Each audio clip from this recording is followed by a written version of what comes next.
महाराष्ट्र नवनिर्माण सेनेच्या वतीने गुरुवारी 23 रोजी सायंकाळी 5 वाजण्याच्या सुमारास उमरज पोलीस ठाण्याचे सहाय्यक पोलीस निरीक्षक यांना निवेदन देऊन शाळांमधील सर्व कर्मचाऱ्यांची चारित्र्य पडताळणी करावी अशी मागणी करण्यात आली। मनसेचे जिल्हा सचिव अमोल कांबळे, कराड उत्तर तालुका अध्यक्ष रणजित कदम, उमेश कदम, उमरज शहर अध्यक्ष विजय वाणी, विजय माने व पदाधिकाऱ्यांनी हे निवेदन दिले। कोलकाता तसेच मुंबईमध्ये बदलापूर ज्या भगिनींवर झालेल्या अत्याचाराच्या पार्श्वभूमीवर पालकांच्या मनात भीतीचे वातावरण निर्माण झाले आहे। त्यामुळे सर्व शाळांना त्यांचे कर्मचारी वर्ग, बस चालक, सफाई कामगार, शिपाई यांची पोलीस स्टेशन मार्फत दरवर्षी चारित्र्य पडताळणी व्हावी असे आदेश द्यावेत।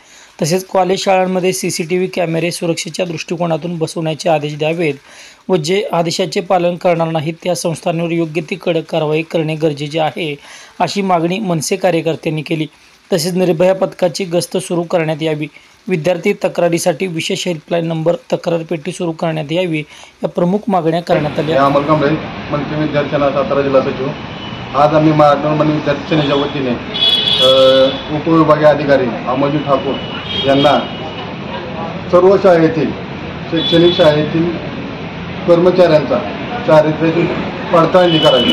कराड उत्तर, कराड दक्षिण व पाटण विधानसभा मतदारसंघातील सर्व शाळेतल्या शिक्षक, सफाई कामगार, शिपाई यांची तपासणी करून त्यांच्यावरती कडक कारवाई करावी ही मागणी आज आम्ही अमोलजी ठाकूर यांना केलेली आहे। जय हिंद, जय महाराष्ट्र।